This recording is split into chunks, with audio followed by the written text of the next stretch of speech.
நீங்கள் பார்த்து கொண்டிருப்பது உங்கள் ஜாஷ்வா டிவி. சகல ஜனங்களுக்கும் நற்செய்தி.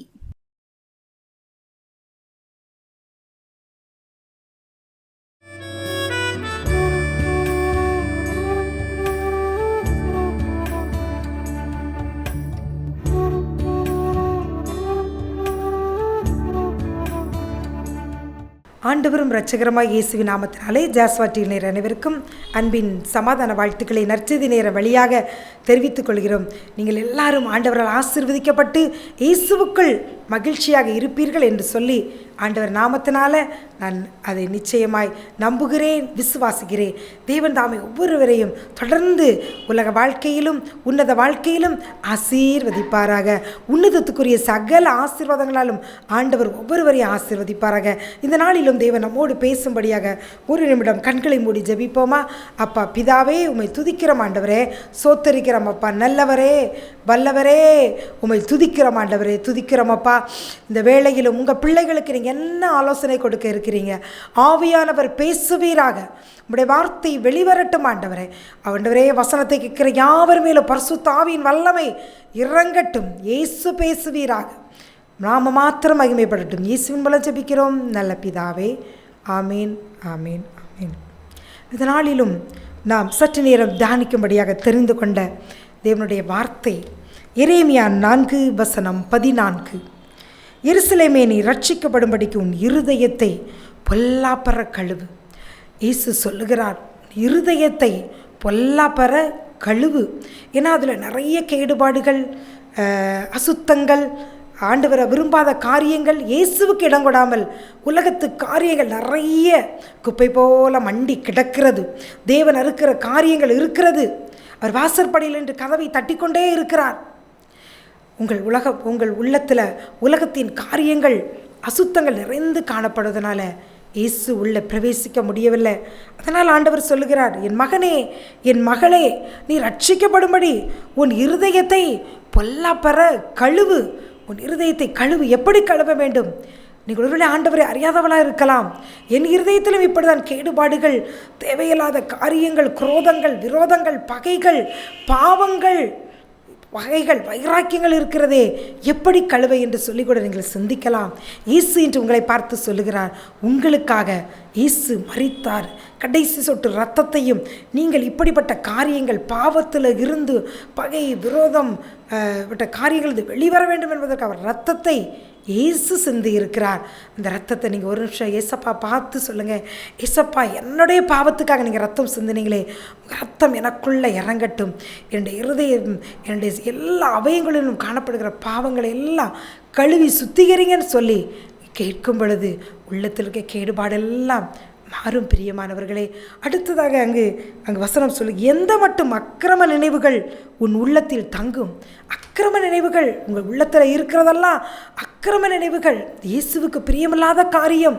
உள்ளத்தில் மற்றவர்களை வஞ்சிக்கிறது, மற்றவர்களை பொறாமையாய் பார்க்கிறது, இப்படிப்பட்ட அக்கிரம நினைவுகள் தான் உங்கள் உள்ளத்தில் தங்கி இருக்கிறது. சொல்லுகிறார், எந்த மட்டும், ஒருவேளை நீங்கள் ஆண்டவரை அறிந்தவர்களாக இயேசுவை பின்பற்றுகிறவர்களாக இருந்தால் எந்த மட்டும் அக்கிரம நினைவு உள்ளத்தில் இருக்கும், எல்லாவற்றையும் நீ தூர எடுத்து போடு.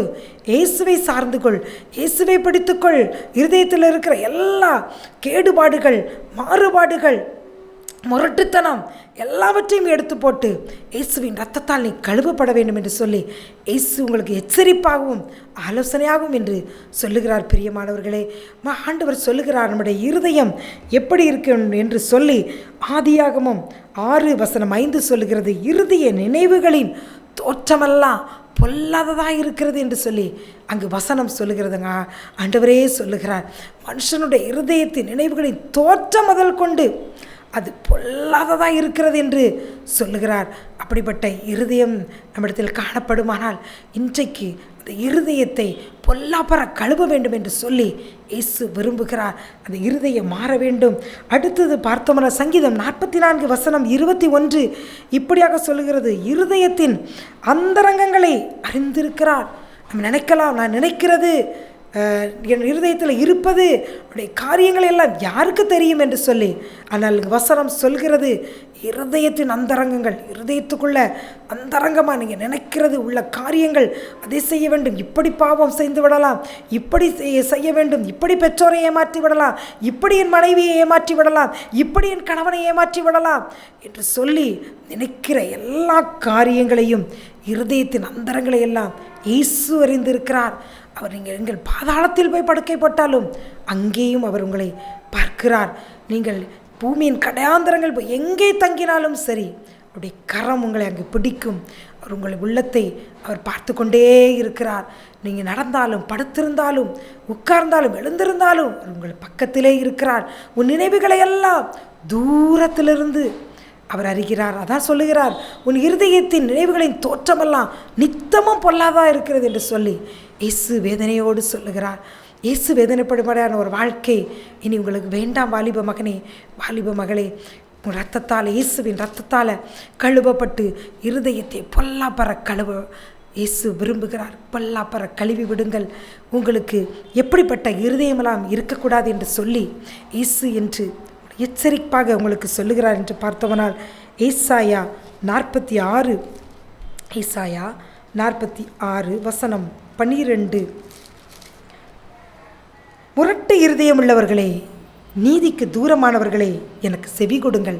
முரட்டு இருதயம், எவ்வளவுதான் பேசினாலும், எவ்வளவுதான் புத்தி சொன்னாலும், எவ்வளவுதான் ஆலோசனை சொன்னாலும் கேட்கக்கூடாத முரட்டு இருதயம் குடும்பங்கள் என்று காணப்படுகிறது. அநேகர் பெற்றோர் பிள்ளைகள், வாலிப பிள்ளைகள் பாவம் செய்யும் பொழுது கண்டித்து பார்க்கிறார்கள், அடிக்கிறார்கள், உதைக்கிறார்கள், அன்பாய் சொல்லி பார்க்கிறார்கள். எப்படியெல்லாமோ தங்கள் அன்பை பெற்றோர் வெளிப்படுத்தி காட்டுகிறார்கள். நீ இந்த பாதையில் சென்றால் மகளே, மகனே, இந்த பாதையை நீ தேர்ந்தெடுத்து சென்றால் இது உன் வாழ்க்கையை பாழாக்கிவிடும். நீ நன்றாக வாழ்ந்திருக்க முடியாது. உன் வாழ்க்கையை அது படு பாதாளத்துக்கு நோக்கி சென்றுவிடும். நீ மேன்மையாய் வாழ முடியாது. உன் வாழ்க்கையெல்லாம் சஞ்சலமும் தவிப்பமாக இருக்கும் என்று சொல்லி பெற்றோர்கள் எவ்வளவோ ஆலோசனை கொடுக்கிறார்கள். ஆனால் இன்றைக்கு நான் பார்த்தோமானால் அநேக வாலிபர்களுடைய இருதயம் அப்படி முரட்டு இருதயமாக, என்ன சொன்னாலும் சரி நான் மாறமாட்டேன் என்று சொல்லி அப்படியாக கடின இருதயம் உள்ளவர்களாக காணப்படுகிறது. காரணம் யார்? எதிரியாகிய பிசாசு அந்த இருதயத்தை பாவம் செய்து செய்து செய்து செய்து அந்த திருடன் கொல்லவும் அழிக்கவும் அன்றி வேறொன்றுக்கு வரான் என்று சொன்ன வார்த்தையின்படி அவன் அவர்கள் உணர்வுகளை கொன்று அழித்து சந்தோஷத்தை திருடி உணர்வற்ற தன்மையாய் முரட்டு இருதயமாய் மாற்றி வைத்திருக்கிறார். அன்பான வாலிப மகனே, வாலிப மகளே, அன்பான சகோதரனே, சகோதரியே, உங்கள் இருதயம் கூட மற்றவர்கள் சொல்லும் பொழுதெல்லாம் நான் மாற வேண்டும் அப்படி என்று நினைக்கிறதானால் ஒரு செகண்டு தான் ஆலோசனையெல்லாம் முடிந்த பின்பு மறுபடி அதே பழைய பாவ வாழ்க்கை, அதே பழைய பாவங்கள் தொடர்ந்து செய்து கொண்டு இருக்கிறீர்கள். இயேசு உங்களை பார்த்தான் என்று எச்சரித்து சொல்கிறார். முரட்டு இருதயம் உள்ளவர்களே, நீதிக்கு தூரமானவர்களே. நீதி யார்? இயேசு. இயேசுக்கு நீ தூரமாக நிற்கிற மகனே, மகளே, இயேசுவுக்கு நீ தூரமாக இருக்கிற. எனக்கு செவி கொடு. நான் இன்று உனக்கு ஆலோசனை சொல்லிக் கொண்டிருக்கிறேன், உன்னை எச்சரிக்கிறேன். போதும், நீ பாவத்தில் இருந்தது போதும். முரட்டு இருதயத்தை மாற்று. ஒரு இருதயம், நீ இயேசுவின் இரத்தத்தால், என் இரத்தத்தால் நீ கழுவப்பட்டு விடு. பொல்லாப்பற கழுவிரு. கேள், என்னிடம் கேள், நான் உன்னை கழுவி நீதிமானாய் மாற்றுவேன் என்று சொல்லி ஆண்டவர் சொல்லுகிறார். முரட்டு இருதயத்தை பொல்லாப்பற கழுவுங்கள். அடுத்து சங்கீதம் 119 வசனம் 36, 119 வசனம் 36 இப்படி சொல்லுகிறது. என் இருதயம் பொருளாசையை சாராமல். இன்றைக்கு முதலாவது ஆண்டவர் சொல்லுகிறார், முரட்டு இருதயம் உனக்கு இருக்கிறது, அது என்னிடம் கேள், நான் முரட்டு இருதயத்தை மாற்றி கல்லான இருதயத்தை எடுத்துப்பட்டு உனக்கு சதையான இருதயத்தை வைப்பேன் என்று ஆண்டவர் சொல்லுகிறார். ரெண்டாவதாக, உன் இருதயம் பொருளாசையை சாரக்கூடாது என்று சொல்லுகிறார். நன்றாக நீங்கள் உழைக்கிறீர்கள், எல்லாம் செய்கிறீர்கள், ஆனாலும் பொருளாசை, பணாசை எல்லா தீமைக்கு வேறாக இருக்கிறது. மற்றவர்கள் சொத்தை அபகரித்து விட வேண்டும், இன்னும் இன்னும் இன்னும் பணம் பணம் பணம் என்று ஓடுது. பொருளாசை, பொருளாசை உன் இருதயம் சாரக்கூடாது. அது ஒரு பொல்லாப்பு. அப்படி ஒரு பொல்லாப்பு இருந்தால் என்ன செய்ய? நீ இருதயத்தை கழுவு, பொல்லாப்பற கழுவு. உன் இருதயம் பொருளாசை சாரக்கூடாது. அது எதை சார வேண்டும் என்று சொல்லி இயேசு சொல்லுகிறார் அப்படின்ட்டு பார்த்தார். உமது சாட்சிகளை சாரும்படி செய்யும். அவருடைய சாட்சிகள் என்னது? யோசேப்பு எப்படிப்பட்ட சூழ்நிலை? போத்திபார் வீட்டில் இருந்த பொழுது பாவம் செய்யவில்லை, அவன் பரிசுத்தமாய் இருந்தான். அந்த சாட்சியை நீ கவனித்து பார். இன்னும் யாக்கோபு அவ்வளவு கஷ்டப்பட்டாலும் யாக்கோபிடம் போராடி, இல்லை இது எல்லாம் என்னுடையது, நான் இப்படி வழக்காடி அந்த இதையெல்லாம் அவன் அபகரித்து கொள்ளவில்லை. எல்லாவற்றிலும் பொறுமையாய் அவன் இருந்தான், சகித்தான். அந்த சாட்சிகளை நீங்கள் பாருங்கள். அப்படி உங்கள் வாழ்க்கையில் இப்படிப்பட்ட உத்தரவு பாதையில் நீங்கள் கடந்து செல்லும்போது யாக்கோபை பாருங்கள், முற்பிதாவாகிய அந்த நம்ம தாவீதை பாருங்கள். ஒரு குற்றமும் செய்யாமல் சவுலால் துரத்தப்படுகிறான், அங்கு தேவனால் அபிஷேகம் பண்ணப்படுகிறான். நீதான் இஸ்ரவேலுக்கு ராஜா என்று சொன்ன பொழுதும் காரியம் நடைபெறவில்லை. அங்கு சூழ்நிலைகள் மாறுபாடாக இருக்கிறது.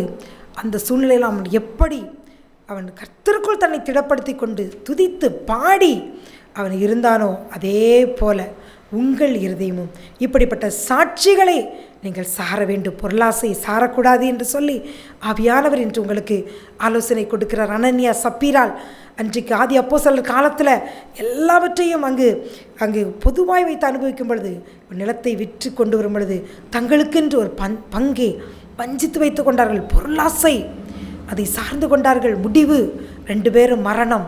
யூதாஸ்க்கு பொருளாசை, பணத்துக்காக 30 வெள்ளிக்காசுவாக இயேசுவை காட்டி கொடுத்தான், நாண்டு கொண்டு நின்று செத்தான். முடிவு பரிதாபம். பிரியமானவர்களே, உங்கள் இருதயம் பொருளாசையை சாராமல் இயேசுவை சாரும்படி, இயேசுவுடைய வேதத்தில் உள்ள சாட்சிகளை சாரும்படி, ஒரு பிதாக்கள் எப்படியெல்லாம் சாட்சியாக வாழ்ந்தார்கள் அதை பார்த்து உங்கள் இருதயம் இயேசுவின் மேலே சாரும்படி, இந்த சாட்சிகளை சாரும்படி இயேசு என்று உங்களுக்கு ஆலோசனை சொல்லுகிறார். முரட்டு இருதயம் உங்களுக்கு வேண்டாம், பொருளாசையுள்ள இருதயம் வேண்டாம். அப்படிப்பட்ட இருதயம் உங்களுக்கு காணப்படுமா? உங்கள் இருதயத்தை பொல்லாப்பற கழுவுங்கள். இன்னொரு இருதயத்தை கூட வசனம் சொல்லுகிறது, மாறுபாடுள்ள இருதயம். நீதிமொழிகள் 11:20, நீ மாறுபாடுள்ள இருதயமுடையவர்கள் கர்த்தருக்கு அருவருப்பானவர்கள். மாறுபாடு, ஆலயத்துக்கு வந்தால் இயேசு பரிசுத்தம், உண்மையாக இருப்பேன் ஆண்டவரே, அப்படி இருப்பேன் இப்படி இருப்பேன்.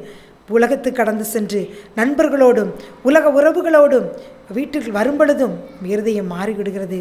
மாறுபாடான இருதயம், அப்படிப்பட்ட இருதயம் உங்களுக்கு வேண்டாம். நீதிமொழிகள் 12:8 சொல்லுகிறது, மாறுபாடு உள்ளவன் இகழப்படுவான். இகழப்படுவ எல்லாராலும் இகழ்ச்சியாக உன்னை பேசுவார்கள்.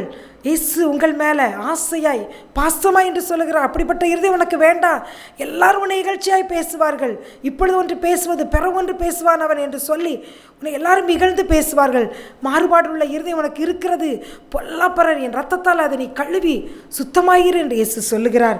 அடுத்து சொல்லுகிறார், மாறுபாடு உள்ள இருதயம் உனக்கு இருக்கு மகனே, மகளே, சகோதரனே, சகோதரியே இருக்கு. நீதிமொழிகள் 17:20 சொல்லுகிறது, மாறுபாடு உள்ளவன் நன்மையை கண்டடைவதே இல்லை. மாறுபாடான இருதயம் உங்களுக்கு இருந்தால் உங்கள் வாழ்க்கையில் நீங்கள் நன்மையை பார்க்கவே மாட்டீங்க. அதனால தான் ஆண்டவர் சொல்லுகிறார், இன்று இருதயத்தை பொல்லாப்பற கழுவு, எந்த மட்ட அக்கிரம நினைவுகள் உள்ளத்தில் இருக்கும் என்னண்டை வந்துவிடு, என்னை சார்ந்து கொள் அப்படின்னு சொல்லி ஆலோசனை கொடுக்கிறார். இப்படிப்பட்ட காரியங்கள் வேண்டாம் என்று சொன்ன ஆண்டவர் எப்படி இருக்க வேண்டும் என்று சொல்லிக்கூட ஒரு 3 காரியங்களை அங்கு சொல்லுகிறார் என்று பார்த்தோமானால், நீதிமொழிகள் 23:15, நீதிமொழிகள் 23:15, என் மகனே, உன் இருதயம் ஞானமுள்ளதாயிருந்தால் என்னிலே என் இருதயம் மகிழும். ஆண்டவர் சொல்லுகிறார், என் மகனே, உன் இருதயம், பார்த்து கொண்டிருக்கிற உங்கள் இருதயம் ஞானமுள்ளதாக இருக்கணும். ஞானம் எப்படி வரும்? கர்த்தருக்கு பயப்படுதலே ஞானத்தின் ஆரம்பம். அவருடைய கட்டளைகளை விரும்புகிறவனால கர்த்தருக்கு பயம் வரும். அப்போ ஞானம் உங்கள் இருதயத்துக்குள் அது பிரவேசிக்கும். அதனால் இயேசுவுக்கு பயப்படுங்கள். அப்பொழுது உங்கள் இருதயம் ஞானமுள்ளதாக மாறும் பொழுது அங்கே ஆண்டவர் என்ன சொல்லுகிறார்? என்னிலே, இயேசு சொல்லுகிறார், என்னிலே ஏன் இருதயம் மகிழும் அப்படின்னு சொல்லி ஆண்டவர் சொல்லுகிறார். அதனால் கர்த்தருக்கு பயப்படுங்கள், ஞானத்தை பெற்றுக்கொள்ளுங்கள், அப்பொழுது இயேசுவின் உள்ளம் மகிழும். பிரியமானவர்களே, அடுத்து இன்னொரு காரியத்தை அங்கே இயேசு சொல்லுகிறார். உன்னத பாட்டு 8:6, உன்னத பாட்டு 8:6, நீர் என்னை உமது இருதயத்தின் மேல் முத்திரையைப் போலவும் உமது புயத்தின் மேல் முத்திரையைப் போலவும் வைத்து கொள்ளும். நம்ம எப்படி ஜெபிக்கணும்? ஆண்டவர் சொல்லுகிறார், என்னை உமது இருதயத்தின் மேல், இயேசுவின் இருதயமும் உன் இருதயமும் ஒன்று போல இருக்க வேண்டும். இயேசு எப்படி யோசிப்பாரோ அப்படிதான் நீங்கள் யோசிக்க வேண்டும். இயேசு எப்படி ஜனங்களை பார்த்து பரிதாபப்படுவாரோ உங்கள் இருதயம் ஜனங்களுக்காக பரிதபிக்க வேண்டும். இயேசு இருதயத்தை போல உங்கள் இருதயம் மாற வேண்டும். அதான் நாங்கள் வசனம் சொல்லுகிறது, என்னை உமது இருதயத்தின் மேல் முத்திரையை போல வைத்துக்கொள்ளும் அப்படின்னு சொல்லி. நேசம் மரணத்தை போல வலிது. அப்படிப்பட்ட நேசம் உங்கள் இருதயத்தில் இருக்கணும். கல்வாரி அன்பினால் நீங்கள் நிரப்பப்பட வேண்டும். உங்கள் இருதயம் இயேசுவின் அன்பினால் நிரப்பப்பட வேண்டும். அது மரணத்தை காட்டிலும் வலியது. மரணம் ஒருத்தனை ஆட்கொண்டால், கொன்றுவிட்டால் திரும்ப உயிரை பெற முடியாது. அதுபோல் இயேசுவின் அன்பினால் நீங்கள் ஆட்கொள்ளப்பட்டு அந்த இயேசுவின் நேசத்தினால் நீங்கள் இருதயமெல்லாம் நிரப்பப்படும் போது அது வலிமையானது, அது வல்லமை உள்ளது. அப்படிப்பட்ட இருதயமாக இயேசுவின் இருதயம் போல உங்கள் இருதயம் இருக்க வேண்டும். இயேசுவின் அன்பினால் உங்கள் இருதயம் நிரப்பப்பட வேண்டும். அன்பினால் இருதயத்தை ஒவ்வொரு நாளும் நிரப்ப. நீ என்னோடு உறவாடு, என்னோடு சஞ்சரி, என்னோடு என்ன செய்ய, நீ பேசு, வசனங்களை படி, பாடல்களை பாடி என்னை ஆராதி. அப்பொழுது நீங்கள் அப்படி செய்யும் பொழுது இயேசுவின் அன்பினால் உங்கள் இருதயம் நிரப்பப்படும். நேசம் மரணத்தை போல வலிமை உடையது. உங்கள் இருதயத்தை முத்திரை போல இயேசுவை நீங்கள் வைத்து கொள்ளுங்கள். அடுத்து இன்னுமாக ஆண்டவர் என்ன சொல்லுகிறான்னு பார்த்தால், இருதயத்தில் 7 அருவருப்புகள். நீதிமொழிகள் 26, 25. அவன் இருதயத்தில் 7 அருவருப்புகள் உண்டு. ஒருவேளை ஆண்டவர் அருவருக்கிற 7 அருவருப்புகள் அங்கே பின்பதாக பார்த்தால், பகையை வஞ்சகமாய் மறைத்து வைக்கிறது, படுகொலியை வெட்டுகிறது, கள்ள நாவு, இச்சகம் பேசுகிற வாய், இப்படிப்பட்ட அருவருப்புகள் அங்கு சொல்லப்பட்டுள்ளது. இப்படிப்பட்ட காரியங்கள் உங்கள்கிட்ட இருந்தால் அதையும் நீங்கள் அகற்றிவிட வேண்டும் என்று சொல்லி இயேசு உங்களிடம் சொல்லுகிறார். அடுத்து 3வது ஒரு காரியம், யோபு 22 வசனம் 22. யோபு 22 வசனம் 22. அவர் வாயினின்று பிறந்த வேத பிரமாணத்தை ஏற்றுக்கொண்டு அவர் வார்த்தைகளை உம்முடைய இருதயத்தில் வைத்து கொள்ள வேண்டுகிறேன். இயேசுவோட வார்த்தைகள், இந்த வேதத்தில் இருக்கிற எல்லா வார்த்தைகளையும், ஒவ்வொரு வார்த்தைகளையும் மனப்பாடமாக படித்து ஒரு நாளைக்கு ஒரு வசனால் படித்து இருதயத்தை எல்லாம் வசனத்தினால் நிரப்பி அவருடைய வார்த்தைகளை இருதயத்தில் வைத்துக்கொள்ள இயேசு சொல்லுகிறார். இருதயமெல்லாம் வார்த்தையினால் நிரப்பப்பட வேண்டும் என்று சொல்லி இயேசு சொல்லுகிறார். 3 விதமான இருதயம் நம்மை விட்டு அகல வேண்டும். அப்படிப்பட்ட இருதயம் இருந்தால் பொல்லாப்பற கழுவு என்று சொன்ன தேவன் 3 விதமாக உன் இருதயம் மாற வேண்டும் என்று சொல்லி ஆலோசனையும் கொடுக்கிறார். உன் இருதயத்தில் ஞானம் இருக்க வேண்டும். 2வது 7 அருவருப்புகள் இருந்தால் அதற்றையெல்லாம் அகற்றிவிடு. அடுத்து இன்னும் என்ன சொல்கிறார், நேசம் மரணத்தை போல வலியது, உன் இருதயத்தில் முத்திரையை போல என்னை நீ வைத்துக்கொள் என்று சொல்லி 2வது இயேசுவின் அன்பினால் உங்கள் இருதயம் நிரப்பப்பட வேண்டும் என்று சொல்கிறார். 3வது அவருடைய வார்த்தையினால் வார்த்தை இருதயத்தில் வைத்துக்கொள்ள வேண்டும் என்று சொல்லி இயேசு சொல்லுகிறார். வார்த்தை இருதயத்தில் வைக்கும் பொழுது நம்ம எல்லாம் அந்த வார்த்தைகளே நம்ம இருதயத்தை நிறைவினால் வாய் பேசும். வார்த்தை வெளிவர அந்த வார்த்தை அப்படி உருவாகி உங்களுக்கு மாத்திரமல்ல அநேகருக்கு நீங்கள் ஆசீர்வாதத்தை கொடுக்கிறவர்களாக மாறுவீர்கள். இருதயத்தை பொல்லாப்பற கழுவு, எந்த மட்டும் உன் இருதயத்தில் அக்கிரம நினைவுகள் தங்கும் என்று சொன்ன இயேசுவின் வார்த்தைக்கு செவி கொடுங்கள். இயேசுதாமே உங்கள் வாழ்க்கையை ஆசீர்வதிப்பாராக. அன்பின் பரலோக பிதாவே, உம்மை துதிக்கிறோம் ஆண்டவரே, சோத்தரிக்கிறோம் அப்பா. நல்லவரே, நன்மை செய்கிறவரே, உம்மை துதிக்கிறோம் ஆண்டவரே. உங்கள் பிள்ளைகளை பார்த்து உன் இருதயத்தை பொல்லாப்பற கழுவு என்று சொல்லியிருக்கீங்க. அப்போதான் உங்களுக்கு ஆசீர்வாதம் என்று சொல்லி இயேசு சொல்லுகிறார். உங்கள் இருதயத்தில் கேடுபாடுகள், அங்கே காரியங்கள், தவறான விஷயங்கள் இருக்குமானால் இப்பொழுது இயேசுவை நோக்கி கதறுங்கள். இரத்தத்தால் கழுவப்பட கெஞ்சுங்கள். இயேசு உங்கள் இருதயத்தை அவர் பொல்லாப்பற கழுவுவார். உங்கள் இருதயத்திற்கு கேடுபாடெல்லாம் மறையும். இயேசுவின் ஆசீர்வாதத்தை நீங்கள் பெற்றுக்கொள்வீர். பிரியமானவர்களே, அப்பா பிதாவை யாரெல்லாம் இருதயத்தின் அசுத்தத்தை கழுவும், மாறுபாடு இருதயம் என்னை விட்டு போக வேண்டும், முரட்டு இருதயம் என்னை விட்டு அகல வேண்டும் என்று சொல்லி யாரெல்லாம் கெஞ்சி கதறி கொண்டிருக்கிறார்களோ அவர்களுக்குள்ளெல்லாம் ஆண்டவரே உம்முடைய இருதயத்தை வைப்பீராக. ஆண்டவரே, உங்கள் அன்பினால் அவர் இருதயங்கள் நிரப்பப்படட்டும். ஆண்டவரே, வசனத்தினால் அந்த இருதயங்களை நான் நிரப்பி ஜெபிக்கிறேன். ஆண்டவரே, உங்கள் அன்பினால் ஒவ்வொரு இருதயமும் நிரப்பப்படட்டும். ஆண்டவரே, ஆசீர்வதித்து ஜெபிக்கிறோம். ஜெபங்கேளும் நல்ல பிதாவே. ஆமேன், ஆமேன், ஆமேன்.